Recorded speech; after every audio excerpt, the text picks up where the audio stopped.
I think we're good. We are streaming. What's up, Nick? Yep, audio's Hey coming man, through. are we live? We're live We're going from Darp, live. Netherlands. Yeah, yeah. I guess got some Can drone see the footage Dolmen playing in behind the me. big viewer. Yep, there it is. Look at Nice. that little guy. Are you ready me to talk? I can't see Sure. what I'm looking at, so yeah. I can't Yeah. see what I look like on the frame, so you have to tell me to move or something. But No, you're good. Here, I'll so move yeah. you. So as Jay said, yeah, as Jay said, I'm in the north of the Netherlands, and it's a very interesting area. There's like a little sort of 50 kilometer square area where there's loads of this style of dolmen. It's like the passage grave style.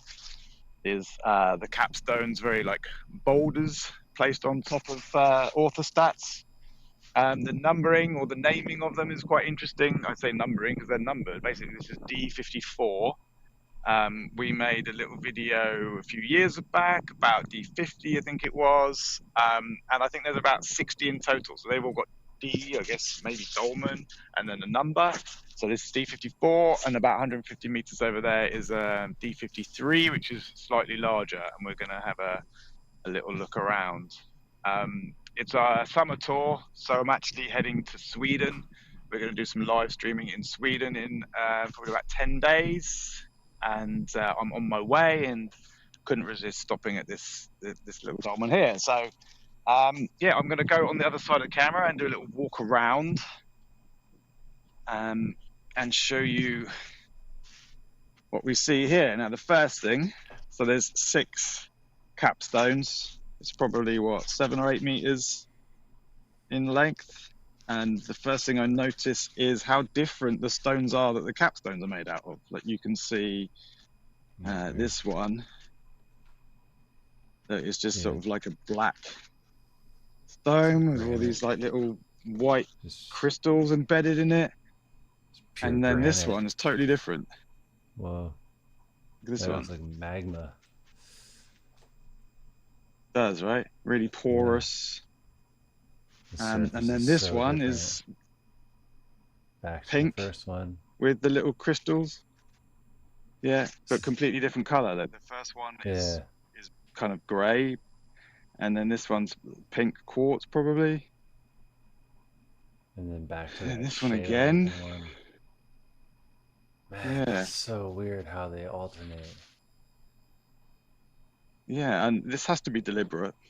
The selecting of the stones. I mean, again, this isn't the first site where we see this sort of like the deliberate almost placing of the different types of stone. It's obviously very short. I mean, this was officially, I think, these were used as tombs. I'm not sure. I don't know much of the story. There's a sign over there with a little bit of information, which we'll go and have a look at in a minute. Yeah, I don't think so. You'll be able to see off in that direction. You'll be able to see some kids playing on the other one. Yeah. I mean, what does it say online about this one? Oh, so many things. But there's like, I'll switch over to it in a sec here, but I just gotta say, like, the length of these ones, because you're at the short one. If you look on the map above, to the west is the other one. I mean, it's like due west as well. And they almost like they almost like align. Like if you look at the map, you could like almost picture just this little line going from one to the other. Like they could almost be connected, you know? Like this one kind of goes off this way, and then the other one kind of goes off this way, and they would intersect kind of like right where the road meets, which is funny. Yeah. Well, so one thing that we can add in here, these were destroyed. The Germans during the Second World War tried to build, I think an airfield or something, a runway. So these dolmen were actually destroyed and covered in sand or something, and then they've been rebuilt. But you've got to hope that they were rebuilt using, scientific techniques, and they accurately reconstructed, you would hope. And one thing I can notice is how the points of contact are very fine. So if you look at this one, you've got this huge boulder, but it's like basically it's sort of like a very Yeah.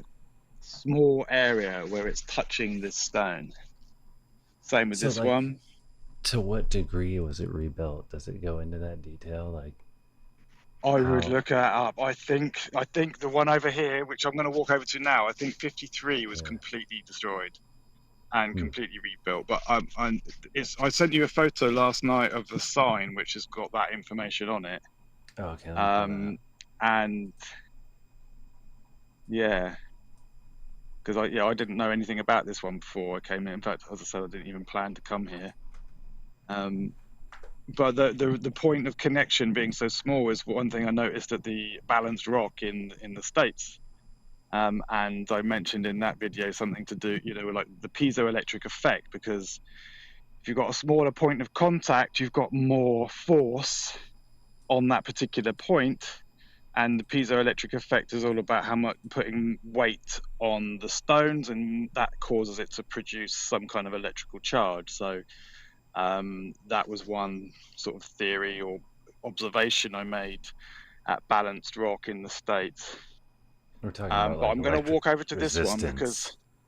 Talking about like having these things be like yeah, some sort of like well, capacitor. it's something like that, some kind of practical purpose. Yeah. And you can look it up. Piezoelectric effect it's a thing. If you put pressure on a crystal, it releases electricity. If you put electricity into a crystal, it changes shape. So there's a relationship between the shape and the electrical charge, which is, like microprocessors are made using this effect. That's how the binary is created off and on. It's using this. So that could be significant when we're trying to work out what they were doing with these sites. But over here, there's more tourists at this one, so hopefully they'll leave us be. Did you find the photo of that the sign I sent you? Because if not, I can go straight to the sign. Yeah. I'll It's hurry up here. as I well. just got distracted by the history of this thing on a website. But let's Yeah, it's a it's too beautiful area. good. You can see this purple heather in this part of Holland is lovely. I'll go up to this site and then this sign, sorry, and then I'll be able to read, because it's been attributed to a certain. I've never heard the name of the people that they attribute to to building these things. The funnel beaker Um, culture. Does it reference them? that's it. Yeah. Yeah, it is. I've never heard of them before. Uh-uh. But yeah, so here's the sign, and it's just like it was covered in soil. You'll be able to read that out better than I am while I walk over to Yeah, the I sign. But got it's it like, up. I've no, got it's it up on the not video soil, now. sand. Sorry. Oh, you have, cool. Yeah, so you can keep walking. Yeah, funnel beagle people. I've never heard of those people before. But I would, this style of dolmen, as we've been to loads of these, and they look like tables. They're called stone tables. That's what dolmen means, isn't it, in Gaelic? And, these don't Hmm. look like tables. These look like boulders have been balanced on top of the dolmen. So this style of dolmen is particularly famous in this part of Holland, and it also stretches across the border into Germany. So it could, saying that this is attributed to a certain class or civilization of people, does hold water actually, Hmm. because of the style. But again, you'll be able to see this. This is interesting, this one, because it has the main dolmen, which has 9 capstones on top, and then it's got this kind of structure on the side, which is supposed to be an entrance. I met a guy last night called Stephen who was into these things, and he told me that the Dutch dolmen have a kind of entrance on the side of them. Hmm.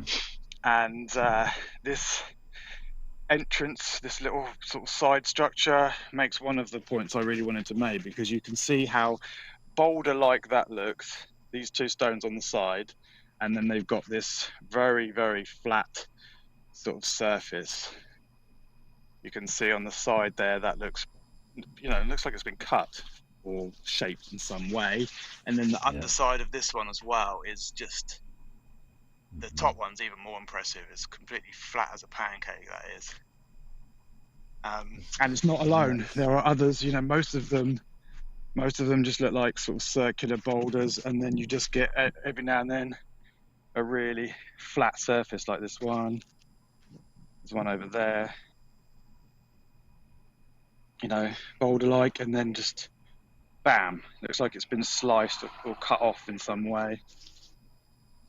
A feature that we've seen in Germany and in quite a few megaliths, like in Sweden and Bulgaria, for example, is this almost like gouge taken out of one of the stones. If you look at our film we made about the Stonehenge in Germany, or the German Stonehenge, it has 3 stone circles, and each circle has one stone with a gouge like this taken out of it. So again, it appears very deliberate. You'll be able to see in this one how much crystal is embedded in that stone. And the heights, you know, it's like this. So for our viewers, I just want to add that this thing had quite a few photos that they, I guess, used to reconstruct it. And when you're there, do you see this like stone path underneath it? Is there like a bunch of broken stone underneath Inside inside it? Yeah. Or is that an old photo on that sign? I mean, I don't see any signs from within. I mean, it's again been so constructed. I can dig down a little bit. It's all clay. But it doesn't seem to be. No, it just goes down into sort of. It's quite sandy. It's almost. This area of Holland is famous for its sand. It's just got dunes and lovely beaches and. Yeah, so it doesn't look like it. So they think it was tombs covered with sand. Do they? Did they say they found bodies? Because a few. They found a few. Yeah. I don't know what that means, but you know, they found them. They didn't find any. Yeah, but some pottery shards, arrowheads, etc. Right. The usual. This again, we don't know if the builders did it for that reason. Maybe, you know, if this could have been built 10,000 years ago, and then 5,000 years ago, people came and did take shelter from the rain, and a couple of them died or something. I don't know if they found treasures or something, but this end fascinates me. Look at this stone. Look how red this is. That's pink quartz. And this one again is it's like sort of grey crystal embedded in there. And then look at this flat edge on this one. You know, this isn't easy that has been cut like that. That's not an easy job. Not at all. It's just a shame that they destroyed this during the war. You know, they just. You gotta wonder what photos and maps they used to reconstruct it. But I mean, to say that they were covered in sand, they said, this is one thing in there that they said is that the Hunebed builders never saw their monuments the way we see them today. In their days, the tombs were covered with a mound of sand. How do they know?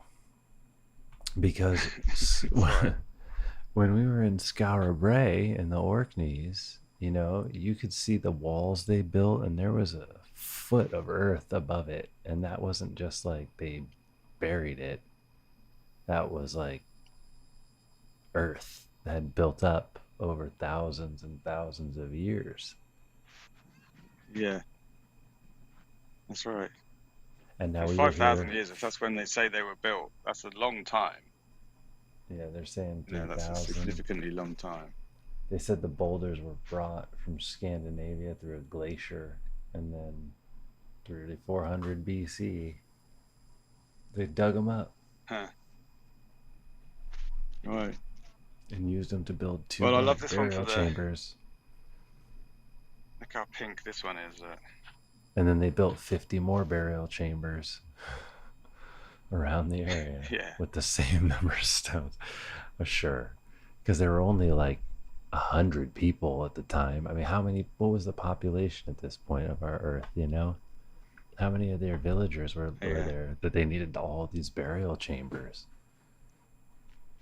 I mean, And shit, there they must come have up been with the more people. excuse of, More people probably died building the burial chambers with the complexities that were involved and the labor yeah. and the years that they ran. I mean, and it's putting all of these sites together, and you can extrapolate information from each one to help the story of the other. For example, this is a very flat area of the world, so moving these boulders would be easier than, say, Dolmen de Menga, you know, the one in south of Spain we went to, where there's 180-ton capstone and it's up a hill. You know, like some of these stones have been dragged against gravity, which is, again, not easy. Like, I'm not sure how we would do that in modern days. We would certainly need military grade equipment, and you know, we wouldn't. 180 tons is significant. That's like 2 Boeing 747s, I think, in terms of weight. Yeah, let me pull up Nice. some of these dolmen shots from Spain, because if you see the size of this thing, it's like no glaciers brought that. No, exactly. And You know, you know, look at the crystals in this. I mean, there's and one thing that the mainstream never considers, which I think is foolish, is, you know, they say, oh, they did rituals here. But what were those rituals, and what were they doing? We ignore like the psychic world, you know, which is something that we shouldn't be doing. Even if it's not true that there's psychic abilities, that might have been their belief. And you know, we have rituals nowadays, don't we? A marriage is a ritual, and a christening, and Christ knows what the super rich and the Jeffrey Epsteins are up to, and that, you know. But they should. I want to know more about the rituals, and why were they doing rituals here, and what was the site adding to that ritual. And look at the gouge taken out of that stone. unreal. Yeah. But they found them in a pit. I mean, You know, the armies came through and they destroyed the site, and they threw these all into a pit, tried to bury them. It's yeah, just, it's hard to look at it and believe it. say this is what they built. Yeah. That was like, who was down in South Africa? What was his name? Tellinger. Michael Tellinger. Michael Yeah. Tellinger. So he said, right? He Yeah. goes, one of the things I love that he said was like, if you look at a car, right, in a junkyard, and you've never seen a car before, and somebody had told you that that car could go 10 times faster than a human, like chances are you wouldn't believe them, right? You'd be like, show me. And I'd be like, well, it's a rusty old car. It's missing the engine. It's missing the carburetor. Yeah. You know, it's not going to do it. But just, you know, one day, one time, long ago, that thing was faster than the fastest thing on earth, you know? And Yeah. and that's what I think of when I see these things every time. I think of that sound, that quote from him. Is just that little soundbite that he gave in an interview where it's just like, yeah. So what does it need? Somebody turn this thing on. Yeah. And how many bits are missing? You know, like you say, a car goes rusty and parts of it stop working. So what's missing from these sites? If you add wooden poles around in a ring around the outside, does that add something to the stone? Does that pull energies from the earth? And you know, this is probably a broken machine that we're looking at here. Part of it. Or, you know, dilapidated and old. You have to wonder, man, because Yeah. not all of them are reconstructed that we've seen. And I give it to them, like, you know, they probably did a pretty good job putting this together with photos, and they probably took care, and they probably used big heavy machines that were expensive to get there, so they probably wanted to do it right. And the ones we've seen in like Israel and the Golan Heights and stuff, like those weren't reconstructed by anyone, right? Like those things are barely hanging on, and they look pretty much the same. They're small, little rickety looking, you know. Which is why I like to visit the lesser known sites. That's what our channel's all about, isn't it? Because that Stonehenge has been messed with. Stonehenge is, you know, you can see photos from the 20s and the 30s, and there were cranes in there, and they have Mm-hmm. been reconstructed, and we have to trust them that they did a perfect job. And it's unlikely, you know, there would have been biases. You know, they didn't have the same information that we had back then. So we have to trust them, but I don't think that's necessarily wise, really. Um, Yeah. yeah, I think if it I can was a see under here as machine well. too, like, There's go ahead. yeah, there's even more flat stones. There's flat surfaces on the inside. Again, if you watch our film, our German tour, basically, Stonehenge's German relatives, I think it's called, and on the inside of their dolmen, they've got all of these flat surfaces, and it's the same in here. I can see many more like surfaces like they look cut on the inside. It's very purpose built. Again, it's been reconstructed, so And just maybe to it's, share, you know, recent, we do have a lot of but it videos looks on like our YouTube channel. You can check them out here. I'm showing on the scroll. German one's good. German one, the site with the three stone circles is fascinating. There was, you could see that that particular site. You could see attempts of them splitting the rock. So there was like gouges in the rock, almost like they'd tried to make a hole and stuck wood in, and then wet the wood, and then it's supposed to freeze in the winter, and that splits the stone. That's what we like read about while we were there. So that's a really good film for seeing what this particular group of people were up to, or potentially Yeah. up to. Skip ahead to some German relative parts. There we go. This is when you were in the woods. Beautiful site, really is. One is up there is one of my favorites I've seen.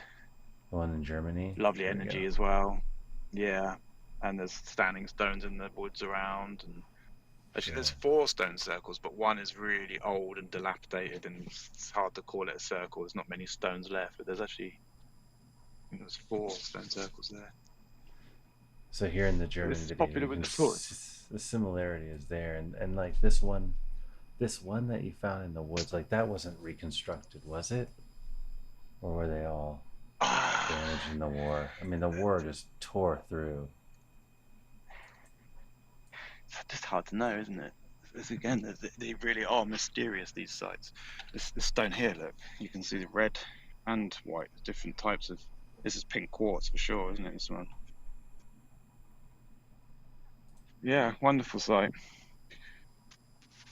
That's super All cool. right, I guess that's it to show, really. There's not much else.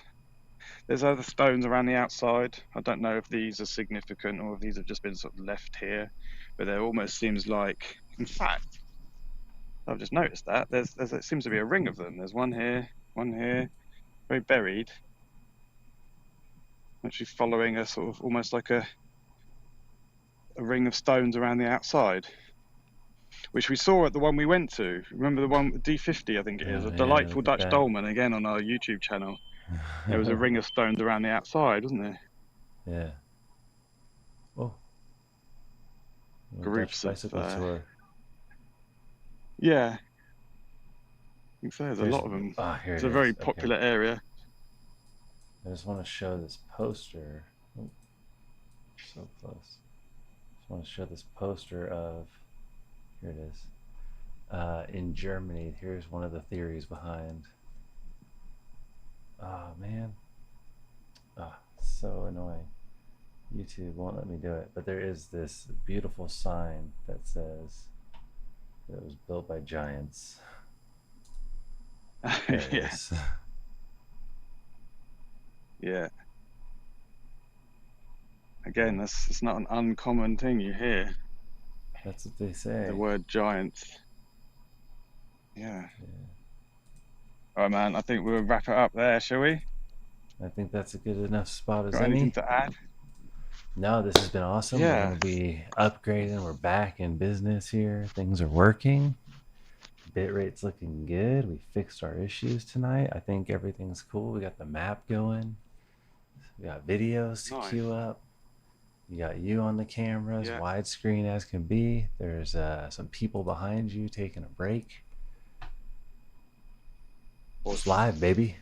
We're out there in the world. And yeah, just we're on Instagram. We're not on social media much, but we do use Instagram to post photos and update when we'll be doing live streams, I think. So if you're on that, Yeah, this is follow only us. the beginning, Is it you follow know? on Instagram?